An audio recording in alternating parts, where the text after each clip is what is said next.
Anthropic has had the biggest month of any AI company in history. And most people only heard about one of the stories. And of course, the biggest Anthropic story this month is the Pentagon standoff, and it moved really, really fast. So here's what happened in a nutshell. Anthropic had a $200 million contract with the Pentagon to deploy Claude within classified systems. During negotiations over the terms of that contract, Anthropic said it didn't want Claude used for two specific things: mass domestic surveillance of Americans and fully autonomous weapons.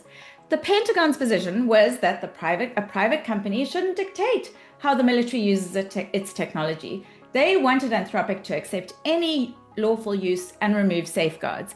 Anthropic refused, and then things escalated really quickly. President Trump and Defense Secretary Pete Hegseth publicly cut ties with Anthropic and labeled the company a supply chain risk.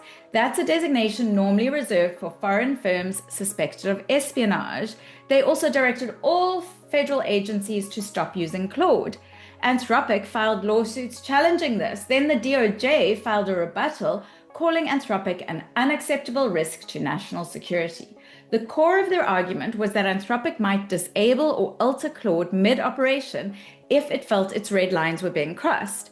Then it got interesting because it emerged that on March the 4th, the same day the Pentagon formalized the supply chain risk label, the Pentagon's own undersecretary emailed Dario Amodei, the founder of Anthropic, saying the two sides were very close on the disputed issues.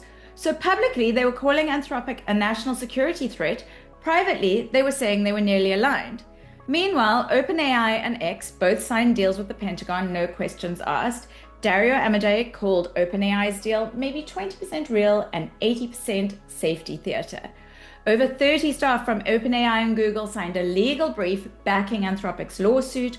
They were concerned that if the government can blacklist a domestic company over a policy disagreement, procurement becomes dependent on political favor.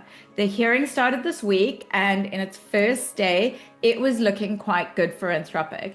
But what I want to know is, if Anthropic cares so much about mass surveillance of Americans, who is speaking up about mass surveillance of other citizens of other countries? Because governments around the world are introducing AI into defense and intelligence right now. The consumer reaction was immediate. ChatGPT uninstalls surged by 295% in a single day. Claude went to #1 on the App Store.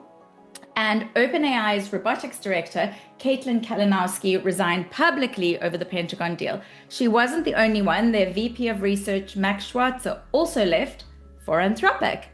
This all had a massive impact on Anthropic's business. So at the start of the year, they were on pace to generate $9 billion in revenue. By March, that had reportedly nearly doubled to $20 billion.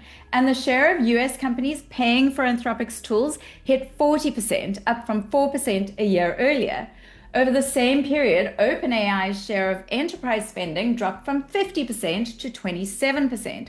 So whatever you think about the Pentagon standoff, the safety positioning, the consumer backlash, the numbers suggest Anthropic is winning the PR game. Then, on Monday, Anthropic published the largest qualitative study ever conducted. They, and by they I mean Claude, interviewed 81,000 Claude users across 159 countries, 70 languages, asking them what they want from AI, whether they're getting it, and what they're afraid of. And if you look at this, if I scroll down, you can see the results.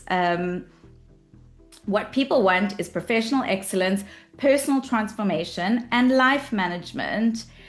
AI has already delivered productivity for 32% or hasn't delivered anything for 18%.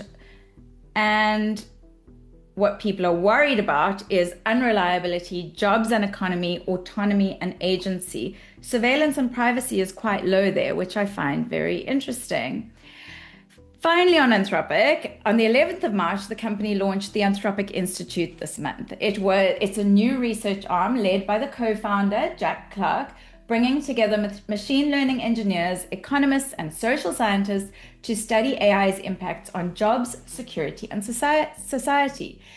They've made some serious hires. This isn't just a blog and a landing page. It is a properly staffed research operation. Anthropic is building the tools that could reshape entire industries while simultaneously funding the research that examines whether that's a good thing. So you can read that as responsible, you can read it as hedging. Either way, it's definitely worth watching. There's obviously a conflict of interest here, but equally, no one else is doing this. As many of you know, the Insider's AI Briefing is my monthly session for anyone who knows they need to keep up with what's happening in AI without it becoming their full-time job. It's my full-time job, so it doesn't have to be yours. The next Insider Briefing is on the 30th of April. It's free. The link is in the chat, and I will see you next month, hopefully.